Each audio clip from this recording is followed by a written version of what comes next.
Hello everybody, welcome back to a new video. Today I want to talk about layering lead sounds and how you can improve a standard lead sound from a Psytrance track with layering and making different changes to the layer in order to get a bigger and nicer sound.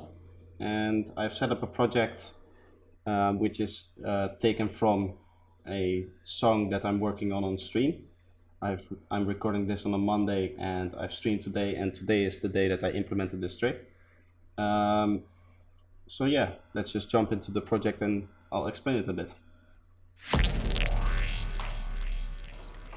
Okay, so here we have the project. It's a small takeout from the main project, because the main project is more than 110 channels right now, and recording that really is a bit hard. In fact, streaming it is also not the best. But yeah, we have a simple kick and a bass here, and then a whole bunch of lead sounds which all kind of form this one sound. Kind of not really a single lead sound, but more a soundscape of some sorts. So I'm quickly going to play the kick and the bass, and then we'll play the whole thing, so you kind of get the feel for what I'm working on, and then I'll explain it. So that's our simple kick and bass there, nothing fancy. And then we have these.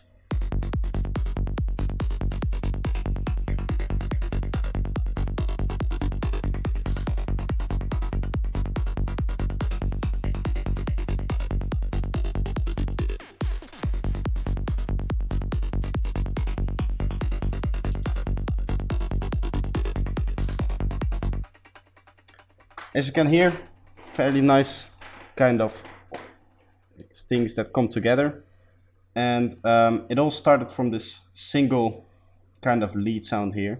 I've turned off all of this processing here, and the main lead started out as this very simple, very small track. I'm not gonna go over every single patch. I kind of want to give you an idea of every single sound, and then I kind of want to give you an idea of the main sound, and then I'll go more in detail once we start talking about actually manipulating it and forming layers on top of that, because that's going to be what today's video is about. So if I play this,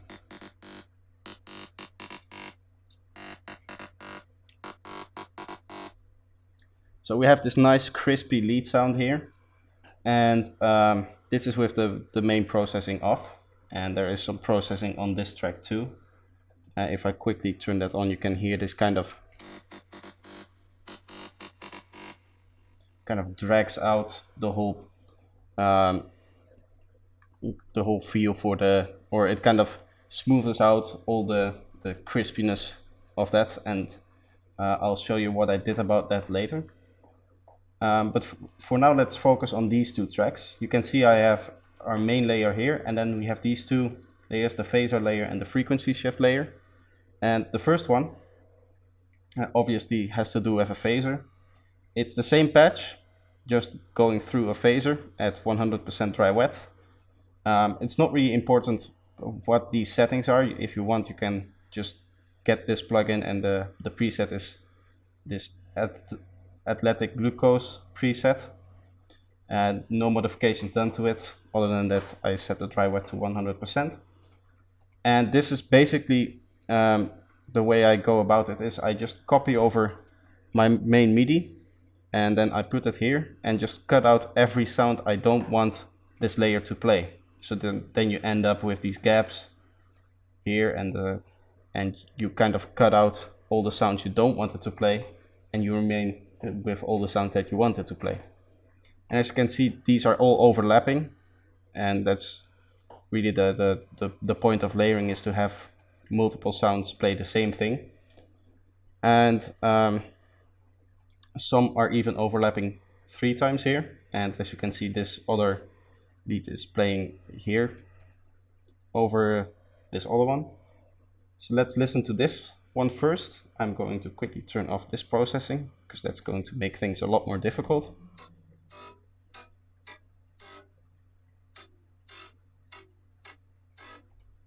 So as you can hear, just a phased, or the same sound going through a phaser. And then there's a little bit of different processing here. Mainly the most important thing here is that we have this stereo generator, which is generating a whole bunch of stereo wave. If we look at the stereoscope, you can see that it's very stereo, and if you have headphones on, you can also hear that it's very stereo. But that's kind of the point of this layer. You don't want your layer to mess in the same area of your track as your main layer. You kind of want to complement it and expand on it. And normally what you would have is you would have every layer play every sound. But in Psytrance, you kind of want this morphing sound instead of just like in, for example, EDM, normal, let's say big room. You have this one massive layer that is all playing this, or this one massive synth that consists of many layers all playing the same thing. In Psytrance, you kind of want this sound, your lead sound, to morph a bit between different, slightly similar sounds. So that's the reason why I cut up my leads like this. And then to add to the separation and to kind of put our layers in the background, we have this stereo generator here. And we also, as you can see a little bit further in the chain, we have this EQ, which is, well, I was initially ducking them out, but I kind of pulled them back up again because it was a bit too much. But I'm mainly boosting the areas that the main layer is lacking. So if we listen to this again with our transformer or our main processing chain on, you can really hear that it could use some very high end here. So that's why I'm boosting this extra high, or the highest high end above like 10K here. And kind of similar goes to the frequency shift. It sounds a bit different.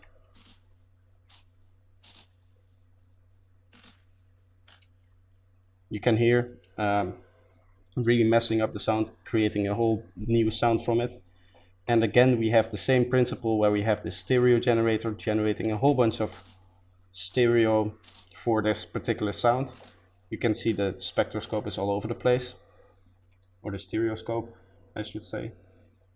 And then again, this is a more extreme example where we use the EQ to kind of separate or to kind of duck the frequencies this main lead has, while adding frequencies that the main lead doesn't have. And then together, that all comes to this.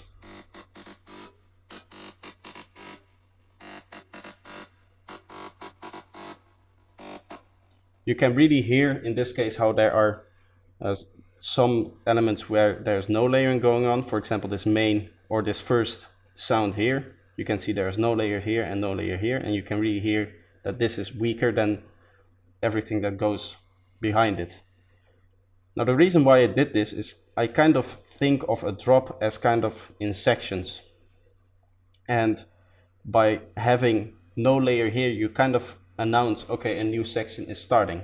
Not only through the melody, because it's very clear in the melody that this is a part and then this is a part, or more likely this, and then we have our new part here.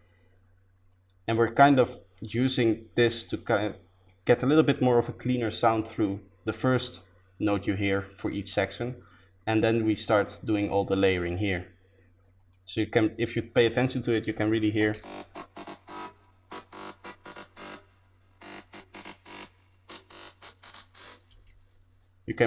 how that is kind of setting each section up, and you can hear where each section starts. Now what I did after that is, for the project itself, as you can see, we have this render, and this is basically the same. It's just the main lead rendered out. But what I did is I had, in the main song, it is not one of these sections, but we have two of these sections.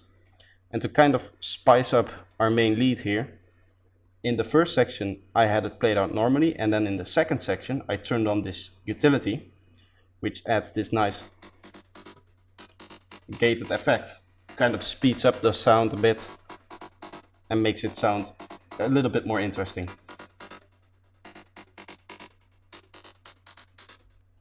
So that's kind of how you go about making a a main sound a little bit more interesting using layers.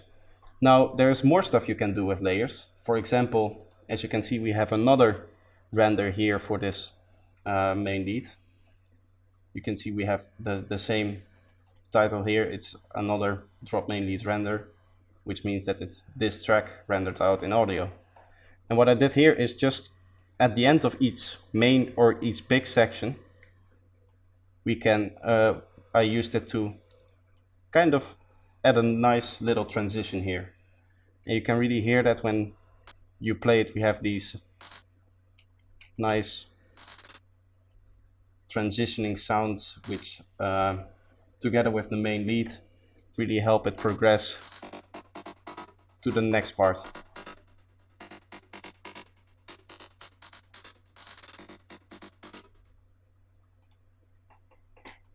Now another thing you can do with layers is just adding a backing lead. Maybe your lead sound is missing some mid-range or some high end and you want to fill that in, or you just want to add a little bit of emphasis on the main lead just to make it stand out a bit more. Instead of just adding a layer, like for example like this, we have this layer here. Instead of just adding that and calling it there, what you can do is you can use this kind of section idea of your drop even more. And if I turn on these utilities again, you can hear how this sound is contributing to this section idea by rising in volume. And it also has the same pluckiness. You can really hear how it's rising up towards the end of each 4-bar section, and then it goes back down again.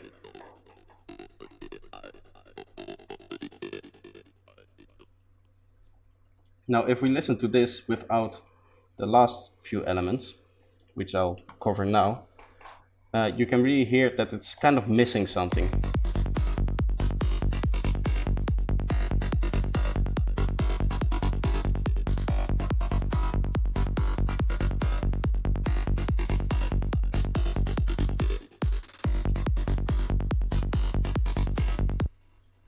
It is missing some elements because of the way the melody works, and you can see we have this 1.5 bar stop here, which is really important because it resets the listener again. In the same way we talked about earlier about sections, we have a pause in this main lead to announce, okay, a new part is coming. And what you can do is you can actually fill these sections up with other sounds. So we have these 3 sounds here. If I just solo them, we have a nice format kind of style, and then we have some flanged plugs, the same format things again, and then some squelches. And if I now turn them on, you can really hear how these extra simple, not really anything special, it's just a very simple sound, but you can hear how they really add something.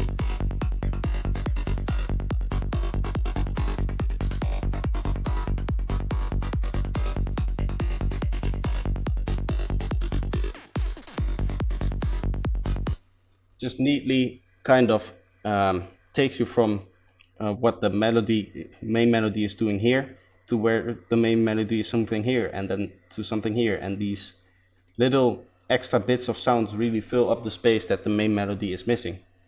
So that's not really layering per se, but that's kind of another important trick if you want to make these really full sounding drops with a whole bunch of leads, is that you have your main melody do a certain section and then you leave some space for something else to kind of reset the listener's ears and make it so that it becomes a little bit more of an interesting drop instead of just having the main lead do everything. So having these little extra sections like this and this flanger plug really helps with that. I hope you enjoyed this tutorial. I hope it helps you make better lead sounds and kind of adds to your drop. Instead of just having one simple lead sound and a few atmospheric elements, it will kind of guide you to make something better. And if you have any suggestions for future videos, please let me know. And I hope to see you next time. Bye bye.